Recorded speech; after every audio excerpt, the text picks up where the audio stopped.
Hay una escalera en medio del océano. La descubrió un pescador de langostas a unos 40 kilómetros de la costa de Maine. Solo la punta de una escalera oxidada, con los peldaños corroídos, cubierta de percebes, asomando a través de la superficie lisa del mar como un espejo. No lo viste en las noticias. Ni lo verás. La Marina lo cerró todo más rápido de lo que puedes decir semper fortis. Los escaneos de sonar mostraron que la escalera descendía en línea recta por casi 13 kilómetros, esos son unos 10 más allá del fondo del océano, desapareciendo en una fosa recién descubierta que hacía ver a las Marianas como la parte bajita de una alberca. Ok, estoy siendo sarcástico, pero de más está decir que los de arriba estaban preocupados. ¿Quién carajos había construido una escalera en medio del océano?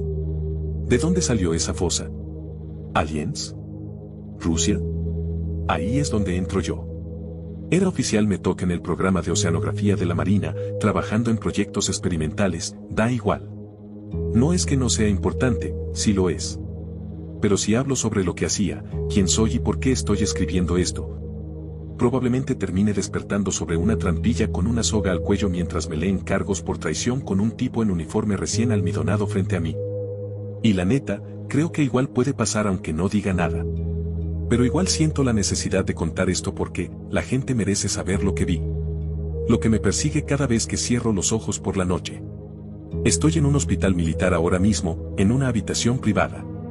Intentando recuperarme, pero sin poder dormir, es imposible sanar. Tal vez escribir todo esto me ayude a sacarlo del sistema. Eso espero, al menos. Pero como dicen en Sueño de Fuga, la esperanza es algo peligroso. En fin, nunca fui bueno con los comienzos, pero supongo que debería empezar por la inmersión. Lo llamábamos un sumergible, pero en realidad era un traje. Y no me refiero a uno de esos trajes pesados, toscos y que se hunden como una piedra, tipo Julio Verne.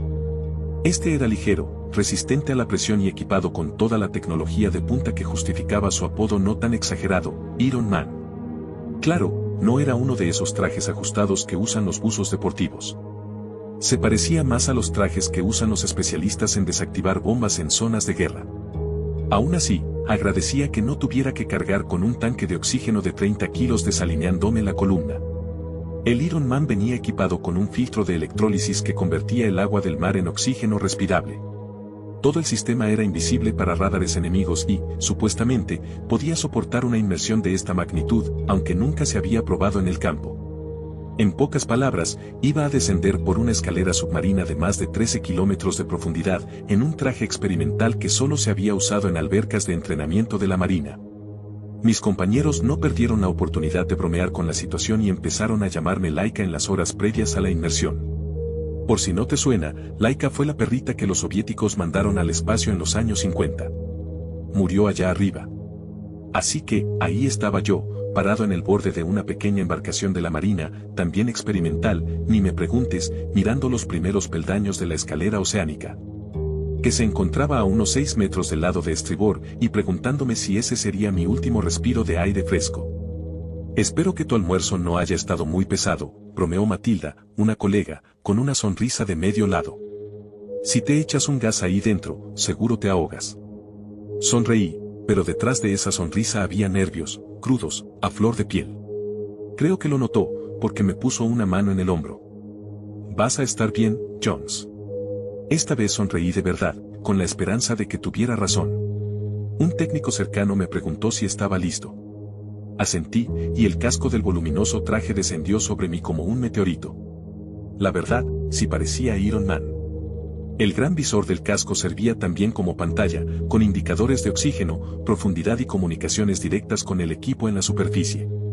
Tenía una cámara en primera persona que les mostraba exactamente lo que yo veía, así podían monitorear y grabar todo el descenso. Que ya llevaba 1 hora. Iba bajando, peldaño tras peldaño, mientras la luz del día desaparecía entre las profundidades turbias. Peces pasaban velozmente. Una ramita de alga flotaba a mi lado. Todo era muy pastoral. Y extrañamente existencial. El océano, me refiero al océano de verdad, vasto, desnudo, es inmenso e interminable. Mires hacia donde mires, solo ves agua verde azulada y remolinos de sedimento. Es un recordatorio de cuán increíblemente pequeño e insignificante eres. Nunca me había molestado tanto, hasta este descenso. Ahora, No pienso volver a tocar agua salada en mi vida. ¿Todo bien, Jones? La voz de Matilda sonó en mi oído. Sí, nena, todo de maravilla. Mis deltoides están gritando. Debiste haber ido al gimnasio. ¿A dónde se van esos impuestos si ni siquiera luces bien en los carteles de reclutamiento? Sentí que una sonrisa se me formaba en la cara. Con el presupuesto que nos dan, seguro usan modelos para esas fotos. O sea que ese galán de Forjados por el Mar ni siquiera es marino. Entonces, ¿para qué me enlisté? Me reí. Caray, si hubiera sabido que esto me daría tanto 1-1 contigo, me hubiera puesto el Iron Man hace tiempo. Sigo aquí, dijo Bradley. Imagínate un operador de drones, flaco, lleno de granos, criado a punta de Call of Duty. Ese es Bradley. ¿Qué no dicen que 3 ya es multitud? Pregunté. Ya casi llegas a los 500 metros, dijo Bradley. Jesús. Ya. Miré a mi alrededor. Ya estaba más oscuro. El océano se había tornado en un azul profundo que se fundía con una nube turbia. Verifiqué el cable de seguridad. Todo en orden. Era un cable grueso de acero que se deslizaba por una polea, del tamaño de un ladrillo, que corría sobre la barra exterior derecha de la escalera. El cable estaba ahí por si, por alguna razón, perdía el agarre de los peldaños oxidados. Porque si eso pasaba, ¿alguien ha visto gravedad? Me estremecí de solo imaginar caer sin fin con nada ni nadie que me salve. ¿Cómo va la respiración?, preguntó Matilda. Sonreí al notar el tono preocupado en su voz. Miré al pequeño ojo negro en la esquina superior derecha del visor, una cámara apuntando hacia mí. Ellos podían ver mi cara. Y en teoría, yo también podía verlos, si decidían transmitirme alguna imagen en la pantalla. Pero no era momento de jugar, y mi visor estaba lleno de lecturas numéricas. En la izquierda tenía un pequeño mapa de la escalera con mi posición, un punto rojo. Apenas si había bajado un tramo. Todo bien, cariño. La razón por la que no usábamos una cápsula de descenso, una especie de ataúd individual conectado por cable, era porque yo debía estar atento a cualquier marca en el metal de la escalera. Algo que indicara su origen. Hasta ahora, solo percebes un exoesqueleto de cangrejo y una gruesa capa de algas. ¿Cuándo puedo hacer slide? ¿O me pueden poner una peli en la pantalla? Esto ya se está poniendo tedioso, bromeé, más o menos. Peldaño tras peldaño. Un infierno de rutina. Para ir más rápido, pensaba hacer slide, manos en los rieles exteriores, pies afuera para frenar, pero no podía hacerlo hasta que alcanzara cierta presión de agua. Alguna cosa nerd sobre cómo así sería más fácil controlar el descenso. El cable no sería un problema ahí, la polea estaba hecha para atravesar rocas y había estado triturando percebes con un sonido muy satisfactorio durante toda la bajada. Cuando llegues a los 1000 metros, dijo Bradley. ¿Sacaron ese número de un sombrero? A más profundidad, más presión sobre ti.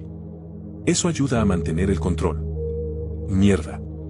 Creo que ese día no fui a clases. Venía en la orientación, respondió Bradley, claramente molesto. Seguro le daba envidia mi buena onda con Matilda. También me la salté. Matilda se rió. Sonreí otra vez, aunque esta vez no estaba bromeando. Ya casi llegas a los 750, Laika, dijo Matilda, usando ese maldito apodo. Más vale que tenga más suerte que esa perrita rusa, respondí, deseando que fuera cierto. No quiero que tengan que sacarme y encuentren solo mi esqueleto flotando. Tienes encanto. Eso debe valer algo, dijo Matilda, con una sonrisa en la voz. ¿Eso vale una cena la próxima semana? Bradley soltó un quejido. Dios, me dan náuseas ustedes dos. Me reí. Vamos, no te pongas celoso, chiquillo. Puedes llevar los anillos en la boda. Matilda soltó una carcajada. Cena primero. ¿Dónde? Conozco un lugar buenísimo, la cafetería de la base. ¿Viernes a las 8? Es una cita, dije, mientras seguía bajando hacia el abismo. Ya estaba empapado en sudor cuando llegué a la zona de medianoche, justo después de los 1000 metros. La negrura espesa me rodeaba, aplastante. Se sentía asfixiante. Inquietante. Activé los reflectores montados en los hombros. 2 potentes haces de luz se dispararon al frente y... ¡bam! Un pez feo de las profundidades, con la boca llena de colmillos, pasó zumbando al lado de mi cabeza. Solté un grito patético y me eché para atrás, casi perdiendo el agarre de la escalera. ¿Qué pasó?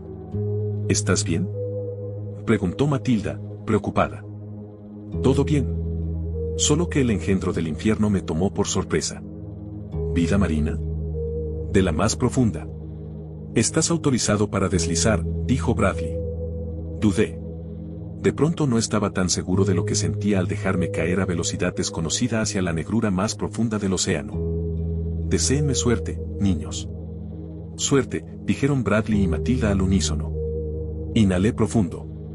Moví manos y pies fuera de los peldaños y los coloqué en los rieles externos. Y entonces me deslicé. No fue tan emocionante como pensaba, pero sí mucho más rápido, y menos agotador, que bajar escalón por escalón.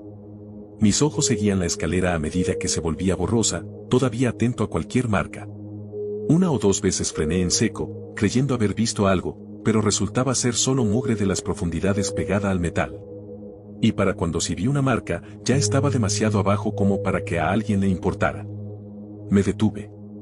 No estaba seguro de qué estaba viendo. Un símbolo extraño grabado justo en el centro del peldaño frente a mí. Parecía una mezcla rara entre árabe y chino. ¿Chicos? ¿Están viendo esto? Nada. Hola. Silencio. Finalmente, la voz de Matilda. Jones, la imagen está fallando. ¿Estás bien? Estoy bien. ¿Esto les llega? Silencio otra vez. Ninguna respuesta. Jones, ¿estás ahí?, preguntó Matilda, cada vez más preocupada. Dije que todo bien. Bradley, con un tono de alarma en la voz. Bro, ¿nos escuchas? Perfectamente. ¿Ustedes me oyen? Empecé a sentir el pánico apretándome el pecho. ¿El sistema de comunicación estaba fallando? Mi visor empezó a parpadear. La pantalla comenzó a fallar, con glitches y líneas que cruzaban los datos. Me estaba empezando a preocupar. Jones, no te estamos recibiendo. Le di un golpe al visor con la mano. Por un momento, las lecturas se estabilizaron, pero luego se descontrolaron del todo. Ahora las voces de mis colegas llegaban distorsionadas. Palabras perdidas. Llenas de estática. Jones, no te oye. Chicos, no los escucho, dije, con miedo ya claramente en mi voz. Un zumbido grave se formó en mis oídos y luego. Silencio. Nada de voces. Nada. Mi casco seguía iluminado por el parpadeo errático de la pantalla. Había perdido contacto con el mundo de arriba. Me congelé. Sin saber qué hacer. Dividido entre seguir observando ese símbolo extraño, o pensar en que acababa de quedar desconectado de mi única red de seguridad. Bueno, no del todo. ¿Recuerdas el cable que me conectaba a la escalera? Había un botón pequeño en la caja de polea, cubierto por una tapa de lucite. Si lo presionaba, la polea me subiría de inmediato a la superficie. Ok. Al diablo con esto. Me iba a regresar, nada de esto valía la pena si no tenía a mi equipo vigilando desde arriba. Saqué a tientas una cámara submarina del bolsillo en el pecho, tomé una foto del símbolo, y comencé a subir esos 3 metros de vuelta a la caja de polea. Fue entonces cuando la vi. A la sirena. Algo se desvió de mi vista, la silueta de un pez del tamaño de un humano. Me quedé congelado. Sin saber qué había visto. Solo estuvo ahí un instante, recortado en el haz de mis reflectores. Y luego desapareció. ¿De verdad vi algo? Respiraba agitado, el aire se sentía frío dentro del casco. Miré a la derecha. El agua era negra, turbia. Miré a la izquierda, y al principio ni siquiera entendí lo que estaba viendo. Una pared de cuerpos. Cientos de sirenas me rodeaban, sus ojos brillaban como agujas en la luz, sus dientes afilados, amarillos y desordenados.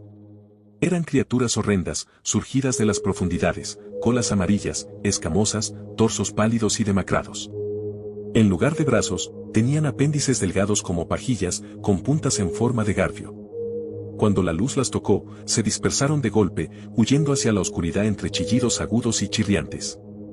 Jesucristo, susurré, con la voz ronca, la garganta hecha lija. Levanté la vista. La caja de la polea estaba ahí, a 5 peldaños. El botón, esperándome. El botón que podía salvarme. O tal vez, ya estaba más allá de ser salvado. No lo pensé más, empecé a subir. Rápido. Tan rápido como pude. Peldaño tras peldaño. 4. 3. 2. Un chillido agudo cortó el agua. Miré a la izquierda justo cuando una sirena se lanzó hacia mí, sus ganchos se clavaban en mi traje. Gruñí y levanté el brazo para defenderme. Una garra afilada me desgarró la carne. La sangre salió en una nube roja de mi brazo destrozado. Grité. El traje empezó a pitar, alarma sonando en mis oídos, la tela se cerró automáticamente, sellando la ruptura mientras la sirena se alejaba, y otra se acercaba. Abrí la caja de la polea de un tirón, a punto de presionar el botón cuando algo me golpeó como una locomotora en el estómago. El rostro horrible y deformado de la sirena llenó mi visor, me había arrancado de la escalera. Flotaba, enredado con esa criatura espantosa.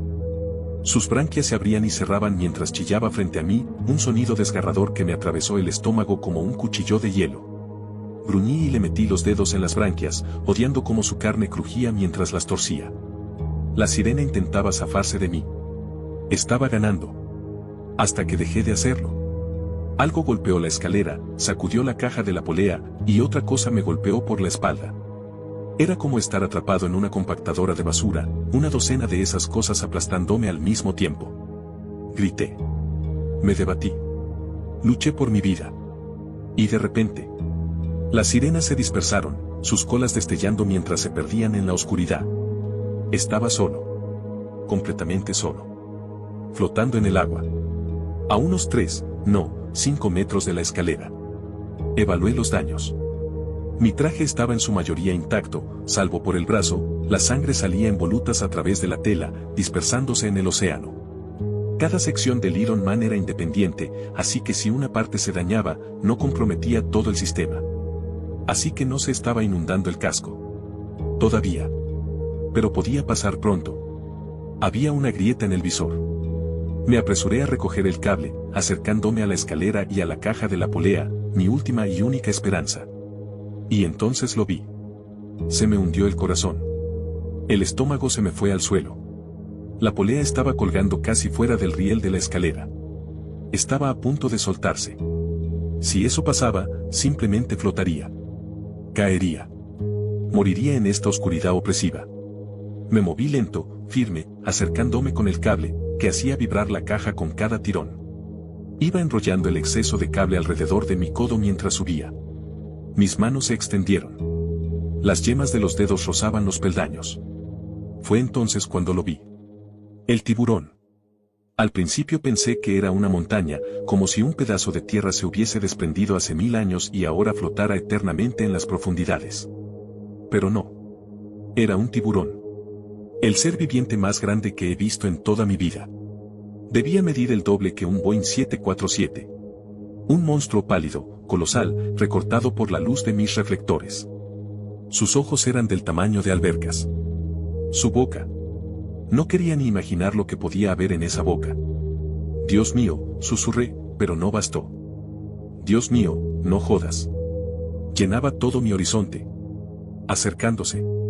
Estaba paralizado por el miedo. El corazón golpeándome las costillas como un taladro neumático. Mis manos buscaron la escalera. Apreté un peldaño. Empecé a subir. Y entonces, la caja de la polea se soltó del riel. Miré hacia arriba. Resbalé. Mi mano falló. La otra se lanzó al instante, logró agarrar la escalera, y en ese momento una corriente brutal me lanzó hacia atrás. El tiburón estaba pasando. Y yo estaba cayendo. Empujado hacia abajo por la fuerza del monstruo al nadar, desplazando toneladas imposibles de agua. Me debatí. Gruñí. Grité. Las lecturas en el visor seguían parpadeando con advertencias.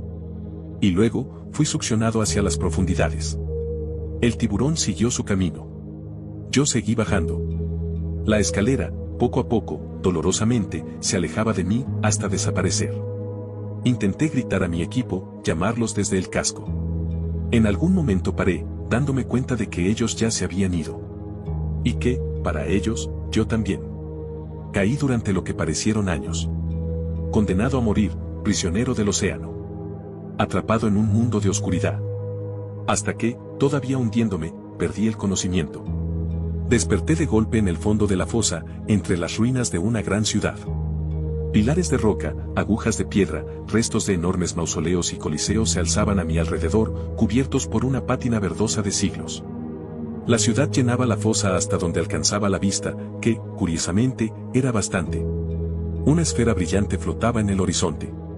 Era un sol imposible, una bola verde de luz, palpitante y burbujeante de calor, suspendida a lo lejos, bañando estas profundidades alienígenas con una luz etérea.